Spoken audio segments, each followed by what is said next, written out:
Diqqat qiling, aholiga tezkor xabar. O'zgidromet markazi 10-dan 13-martgacha ob-havo prognozini e'lon qildi. Unga ko'ra, Toshkent shahri hamda Toshkent viloyatida 10-mart kuni havo bulutli bo'lib, ayrim joylarda yomg'ir yog'ishi mumkin. Harorat kunduzi 7-9 daraja atrofida bo'ladi. Shamol sharqdan soatiga 10-15 km tezlikda esadi. 11-mart kuni esa havo salqin va bulutli bo'lib, harorat 3-6 daraja atrofida bo'ladi. Yog'ingarchilik kam. 12-mart kuni ob-havo yaxshilanib, qisman quyoshli bo'ladi. Harorat 7-9 daraja atrofida bo'ladi. 13-mart kuni esa havo yana ilib 10-12 daraja iliq bo'ladi. Shamol 8-12 km tezlikda esadi. Samarqand viloyatida 10-mart kuni bulutli va yomg'irli ob-havo kuzatilishi mumkin. Harorat 7-9 daraja, shamol 12-18 km tezlikda esadi. 11-mart kuni havo salqin va bulutli bo'lib, harorat 4-6 daraja iliq bo'ladi. 12-mart kuni ochiq va ob-havo kuzatilib, harorat 8-10 daraja iliq bo'ladi. 13-mart kuni esa 10-12 darajagacha iliydi.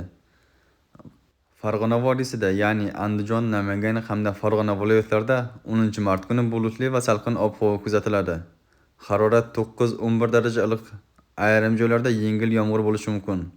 11-mart kuni asosan quruq va bulutli bo'lib, harorat 6-8 daraja iliq bo'ladi. 12-mart kuni quyoshli ob-havo qaytib, harorat 14-17 darajagacha ko'tariladi. 13-mart kuni esa havo yanada ilib 16-19 daraja atrofida bo'ladi. Jizzax va Sirdaryo viloyatlarida 10-mart kuni 8-10 daraja atrofida iliq bo'ladi.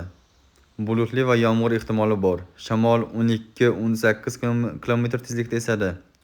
11-mart kuni havo salqin bo'lib, harorat 4-6 daraja iliq bo'ladi. 12-mart kuni ochiq ob-havo kuzatilib, harorat 8-10 daraja atrofida bo'ladi. 13-mart kuni esa havo yanada ilib 11-13 daraja iliq bo'ladi. Buxoro va Navoiy viloyatlarida 10-mart kuni 13-15 daraja iliq, asosan quruq va shamolli ob-havo kuzatiladi. Shamol ayrim joylarda 15-25 km tezlikkacha kuchayishi mumkin. 11-mart kuni esa havo ochiq bo'lib, harorat 15-17 daraja iliq bo'ladi. 12-mart kuni ham quyoshli ob-havo saqlanib, 16-18 daraja atrofida iliq bo'ladi. 13-mart kuni harorat 17-19 darajagacha ko'tarilishi mumkin. Qashqadaryo va Surxondaryo viloyatlarida 10-mart kuni 10-12 daraja atrofida iliq bo'ladi. Bulutli va ayrim joylarda yomg'ir yog'ishi mumkin. 11-mart kuni havo salqin bo'lib, 6-8 daraja atrofida bo'ladi. 12-mart kuni ob-havo yaxshilanib, 12-15 daraja atrofida iliq bo'ladi. 13-mart kuni esa havo yanada ilib 15-18 daraja atrofida bo'lishi kutilmoqda. Xorazm viloyati hamda Qoraqalpog'iston Respublikasida 10-mart kuni 11-13 daraja atrofida iliq bo'ladi. Quruq va shamolli ob-havo bo'ladi. Shamol 20-30 km gacha kuchayishi mumkin. 11-mart kuni 10-12 daraja atrofida iliq bo'ladi.